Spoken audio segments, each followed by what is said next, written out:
Então, pessoal, nós vimos na introdução do cálculo estequiométrico a relação que existe entre quantidades de matéria. Por que é importante isso? Porque quando a gente escreve uma equação química, o que é representado ali nos coeficientes estequiométricos é relativo à quantidade de matéria dos componentes daquela reação, certo?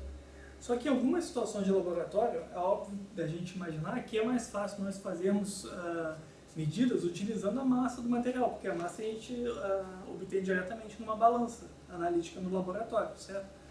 Então o que a gente vai fazer agora aqui é um exemplo de como que a gente pode utilizar a massa das espécies para fazer algumas predições e alguns cálculos relacionados ao que a gente estava aprendendo na aula anterior, certo? O que a gente vai fazer aqui é o que a gente chama de predição massa-massa. Por que isso aqui é importante? Porque a partir da massa de reagente eu consigo determinar a massa do produto, certo?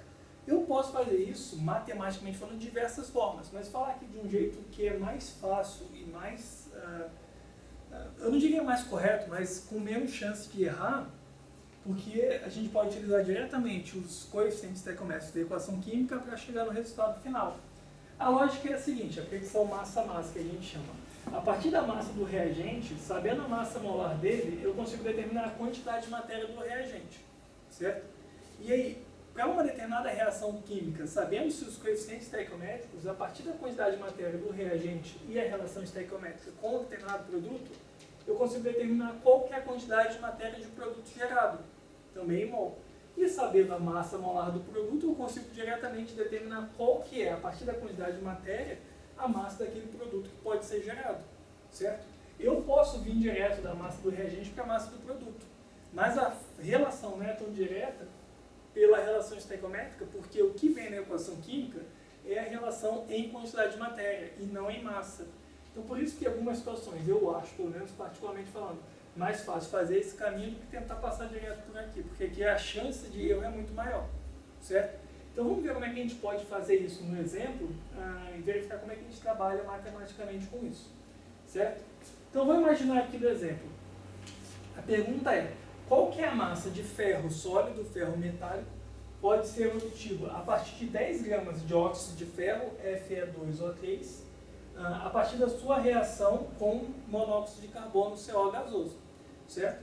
A reação é a seguinte, eu tenho um óxido de ferro reagindo com o CO, monóxido de carbono, gerando ferro, sólido metálico, mais gás carbônico CO2, certo?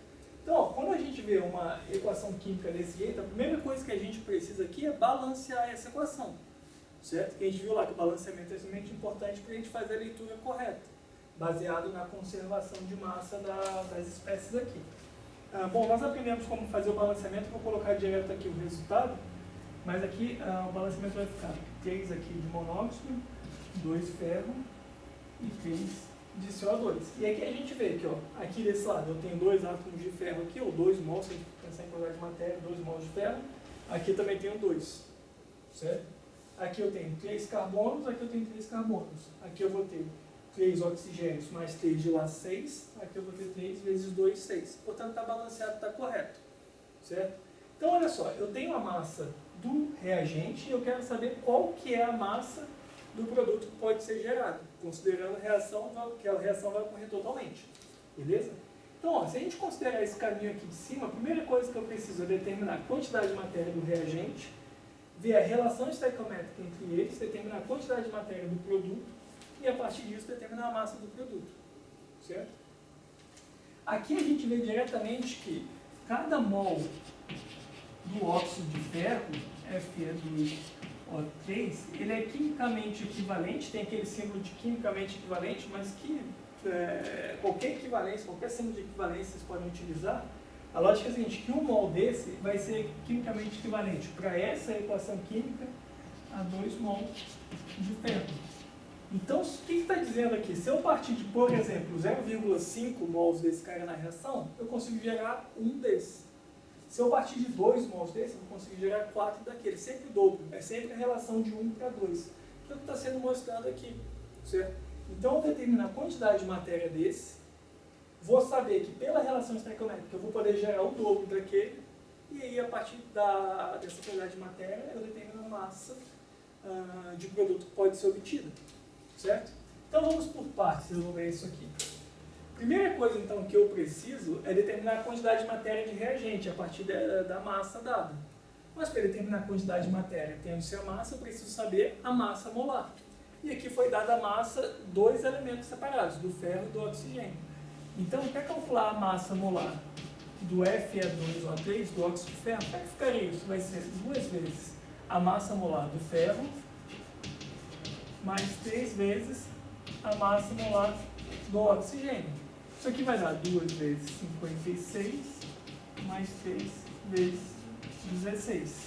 Então, a massa molar do óxido de ferro vai ser, eu tenho dado aqui comigo, 160 gramas por mol. Beleza? Bom, como eu falei, tendo a massa molar e a massa em gramas, a relação matemática simples, a gente consegue determinar a quantidade de matéria. A quantidade de matéria, portanto, do óxido de ferro, que está inicialmente reagindo com o monóxido de carbono, vai ser o quê? A massa dada, 10 gramas, dividido pela massa molar de 160 gramas por mol. Vou colocar o resultado direto aqui. Isso aqui vai dar uma quantidade de matéria de 6,25 vezes 10 a menos 2 mols do reagente. Óxido de ferro é Fe2O3. Beleza? Aí agora, pela equação química escrita aqui, a gente sabe que a relação estequiométrica entre o óxido de ferro e o ferro metálico é de 1 para 2. Ou seja, eu vou obter o dobro de quantidade de matéria do ferro metálico partindo de uma quantidade inicial de óxido de ferro. Certo? E é o que eu quero dizer é o seguinte, é importante lembrar que essa relação de 1 para 2 é em quantidade de matéria, não é em massa. Então, eu não estou dizendo que se eu partir de 10 gramas desse, eu vou obter 20 gramas daquele. Não, está errado. Estou falando que se 1 mol desse vai gerar 2 daquele. Porque a relação na equação química é quantidade de matéria. Então, pela relação estequiométrica, a gente sabe que a quantidade de matéria do ferro vai ser igual à quantidade de matéria do Fe2O3 vezes a equivalência química entre eles nessa equação química, que vai ser 2 mol do ferro é equivalente a 1 mol do Fe2O3. Ou seja, vai ser exatamente o dobro. A consequência disso é que a quantidade de matéria de ferro aqui vai dar um valor de 0,125 mol. Certo? A pergunta não está falando da quantidade de matéria de ferro, e sim da massa que pode ser obtida. Porém, como eu sei a massa molar, daí agora um cálculo simples me dá a resposta. Portanto, a massa de ferro que pode ser obtida, a massa em gramas, o que vai ser? Vai ser a quantidade de matéria dada em mol, vezes a massa molar dele em gramas por mol. Que veja que interessante, o mol cancela com mol, sobra apenas a unidade de massa em gramas, que é de fato a unidade que estamos procurando. Isso aqui vai, fazendo os cálculos, dá um resultado de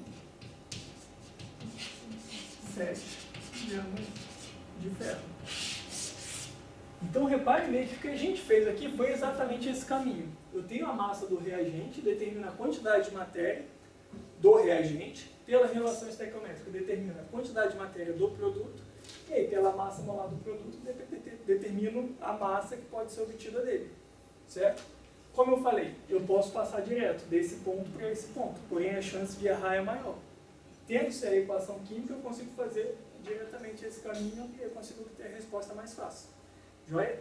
Bom, no próximo vídeo a gente continua com os outros exemplos.